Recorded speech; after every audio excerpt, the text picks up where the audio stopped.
I'm Rhiannon Lambert, registered nutritionist, author and founder of the Nutrition Clinic, London's leading private nutrition clinic. Also host of the Food for Thought podcast and working as nutritionist with LloydsPharmacy for the year. And today we are going to be discussing how to optimise your diet in the winter months. In the winter months, it's harder to stay healthy and eat well, and ultimately as the weather gets darker, we really want to be supporting our immune system and eating well, and thankfully there are lots of ways we can do this. Now, it's crucial to include the other factors of what I like to call the pie chart as well. So it's not just diet, it's sleep, it's movement, it's your lifestyle, how stressed you are. It's important not to underestimate these components, but again, diet can play a role, of course, for enabling you to move more proficiently, or helping with your hydration so you're able to concentrate more, or getting the right nutrients in to help you sleep.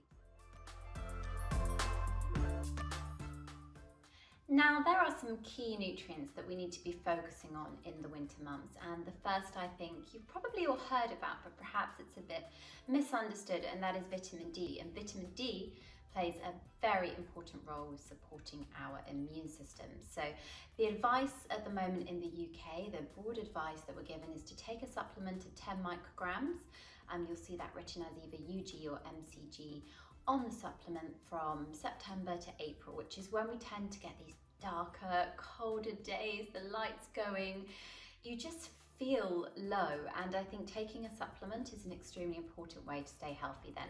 On top of that, there's lots of other areas to consider, like iron, for instance, when it impacts your mood. I think you really underestimate that, yes, iron can be found, and of course, plant foods like lentils, chickpeas, beans, pulses, but it can also be found in, of course, red meat. But for some people, you may always be deficient and you may always need to supplement with this. And this can, of course, help keep your energy levels high throughout the winter months. If that's something that you are concerned about, definitely go and speak to your GP. Now, other areas of nutrition that I think are really forgotten about is hydration. Your skin lacks moisture in the winter months, and drink enough water is going to be helping your skin as well as your concentration, your mood, how you feel. It plays such a crucial role in how productive we can be on a day-to-day basis. Then other key nutrients to consider would be zinc, which you can find in animal sources, even nuts and seeds. Then selenium as well, which can play such a crucial role actually with supporting our overall immune system. Brazil nuts, just 2 a day, can give you your recommended amount of selenium, maybe 2 to 3 depending on the size of the Brazil nut. And then finally, vitamin C. You've probably all heard about vitamin C being crucial for immune support. Now, it's important we don't confuse boosting the immune system and supporting it, but you're likely to be getting enough vitamin C from your diet if you eat your 5 portions of fruit and veg daily. LloydsPharmacy can help you by providing you, of course, with supplements like vitamin D, which are incredibly important in the winter months, and even by providing things like herbal teas. Now, did you know that tea and coffee counts towards your daily intake of water? So to keep you hydrated, herbal teas are a great way as well of cutting down on caffeine, which doesn't help your sleep, which also doesn't help your immune system in the winter months. You need as much sleep as possible and you need to be hydrated.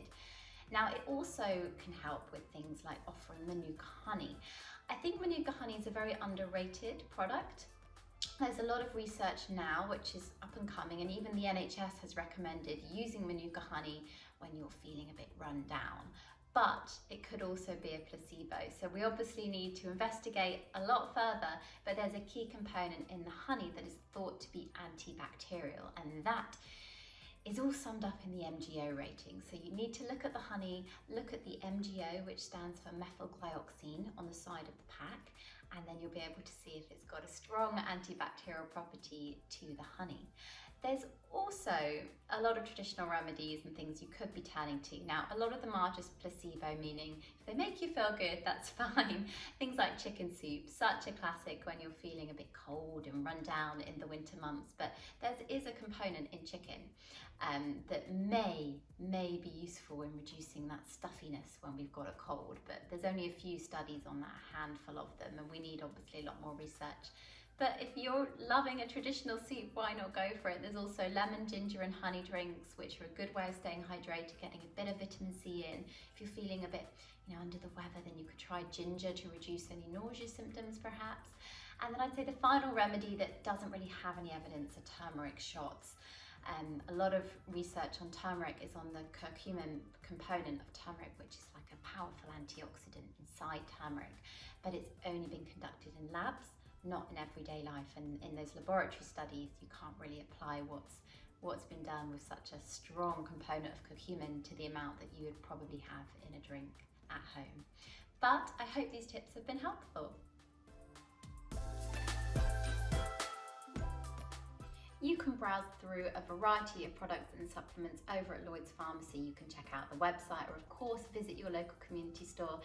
And if you want to hear more expert knowledge and tips, then look out, because LloydsPharmacy are releasing more content like this over on their social channels.